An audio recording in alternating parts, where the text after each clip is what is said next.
Bismillahirrahmanirrahim. Assalamualaikum warahmatullahi wabarakatuh.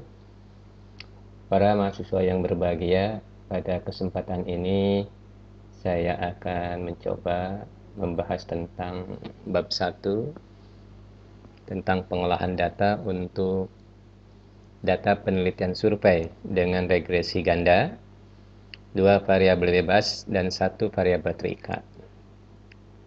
Contoh desain penelitiannya adalah X1, X2, dan Y. Nah, di mana X1 ini adalah konsep diri, kemudian X2 minat belajar, nama variabelnya ya, kemudian Y-nya variabel terikatnya adalah prestasi belajar matematika.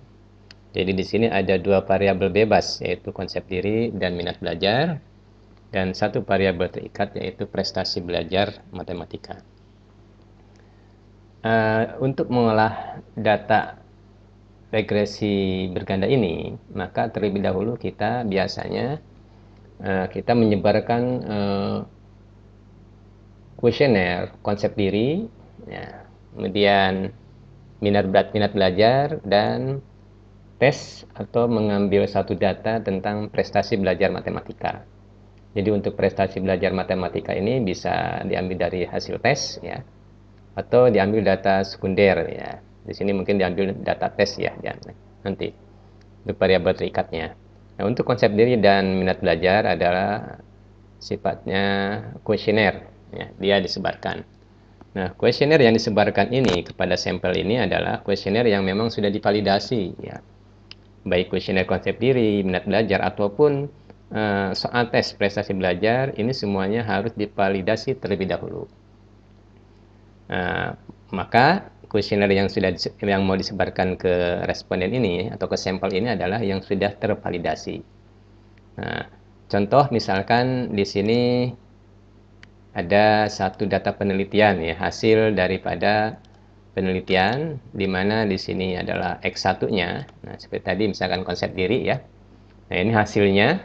Nah, hasilnya misalkan ada 30 butir yang sudah valid ya, kemudian disebarkan ke 30 orang responden. Nah, ini sudah merupakan hasil penelitian ditabulasi ya. Ini untuk X1. Tadi misalkan contohnya konsep diri, kemudian untuk X2-nya juga sama demikian. Di sini ada 32 butir yang valid. Kemudian total respondennya 30 sama ya. Ini juga sama ditabulasi ya. Ini tabulasi dari sampel ya. Ini kemudian ada misalkan skor dari tes siswa ya, diantaranya ini variabel terikatnya. Ini sudah mulai skornya, hasil tesnya. Nah, ini ada 30 responden juga, ada 30 sampel. Kemudian yang kita ambil adalah baik dari kuesioner X1 atau X2 itu adalah sigmanya. Nah, ini ya. Sigmanya kita ambil, X2 juga sigmanya, kemudian Y-nya juga sigmanya, kemudian kita kumpulkan. Nah, di sini ya, satu kesatuan. Inilah data yang dari lapangan yang akan kita olah, yang akan kita analisis berdasarkan regresi linear berganda. Regresi berganda, nah seperti ini. Langkah-langkahnya yang akan kita lakukan adalah pengolahan dengan program SPSS versi 20 ya. Jadi langkah pertama adalah jelas kita harus memunculkan dulu program SPSS-nya. Ya. Kita tunggu ya, program SPSS-nya kita munculkan. Nah, ini muncul program SPSS. Nah, kemudian sebelum kita mengcopy data yang dari Excel penelitian, kita isi dulu variabel view-nya atau identitasnya, di mana tadi adalah ada X1 ya. Ada X1 variabel bebas pertama, X2 variabel bebas kedua, dan Y ya variabel terikat. Karena angkanya bulat maka desimalnya dinolkan, tiga-tiganya dinolkan. Kemudian kita isi untuk label tadi adalah nama variabelnya konsep diri ya. Konsep diri. Kemudian yang X2-nya kita adalah minat belajar ya. Minat belajar, kemudian Y-nya adalah prestasi prestasi belajar matematika. Nah, ya. Ini sudah diisi. Ini name-nya, kemudian ini labelnya. Ini yang akan muncul. Kemudian kita kembali ke data view. Nah, karena kita sudah punya data dalam bentuk Excel, maka data-data penelitian yang tadi ini kita buka kembali. Kemudian copy, ya, kita kopikan, pindahkan. Ini variabel Y-nya, ya. Pindahkan ke variabel Y. Nah, di sini. Kemudian variabel X1 dan X2, ya. Nah, kemudian di sini. Nah, ini data sudah siap diolah dalam program SPSS.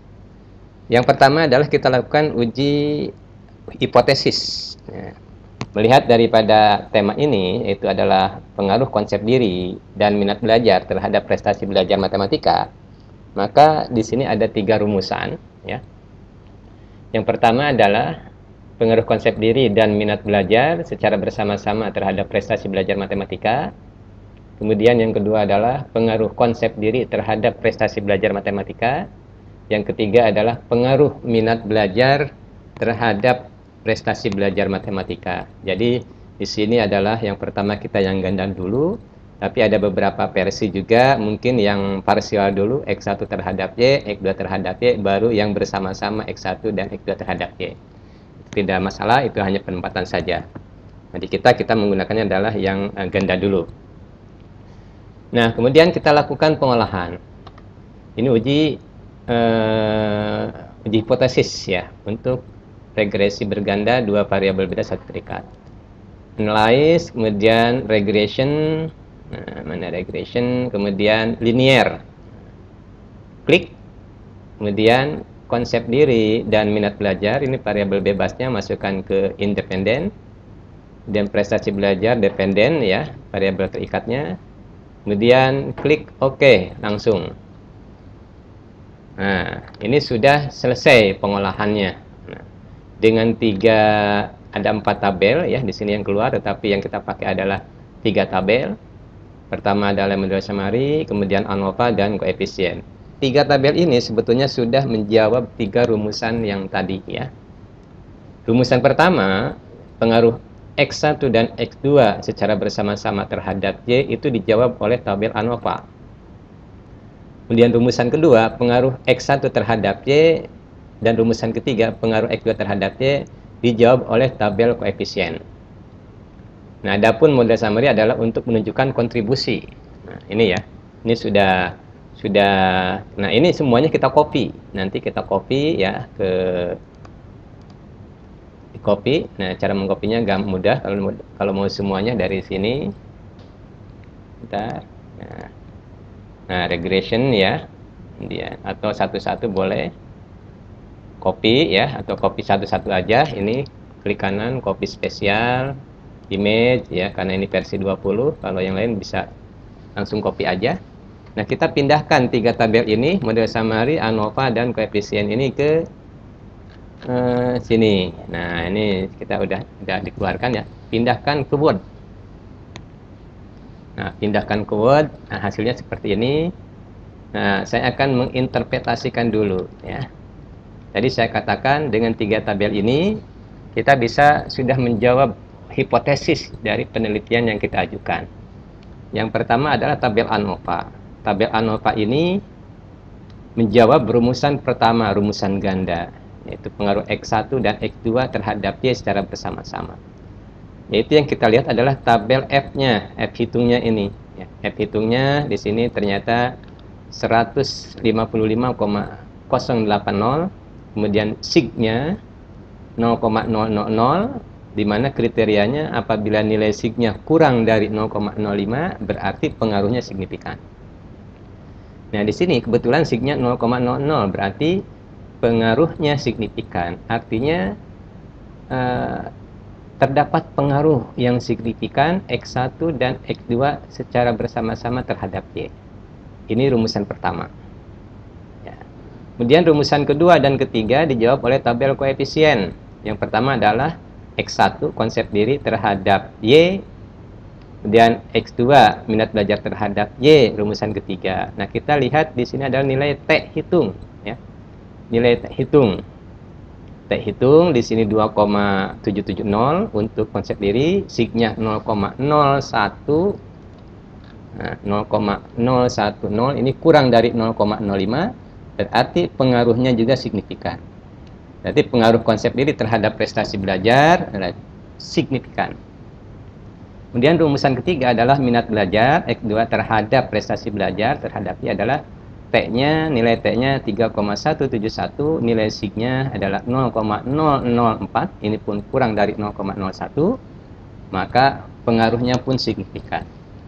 Maka dari dua tabel ini, ANOVA dan koefisien, kita sudah bisa menyimpulkan bahwa rumusan pertama X1 dan X2 terhadap Y pengaruhnya signifikan. Rumusan kedua X1 terhadap Y secara parsial juga signifikan. Rumusan ketiga X2 terhadap Y secara parsial juga signifikan.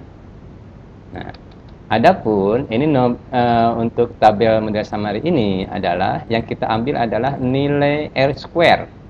Nilai S square ini adalah sebagai nilai kontribusi ganda, koefisien ganda ya dikali 100%. Berarti kontribusi ganda X1 terhadap X2 secara bersama-sama terhadapnya adalah 92%.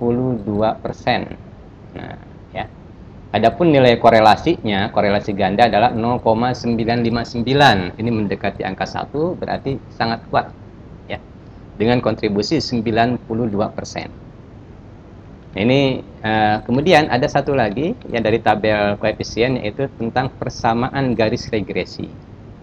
Persamaan garis regresi ini adalah Y topi sama dengan A plus BX1 B1X1 plus B2X2.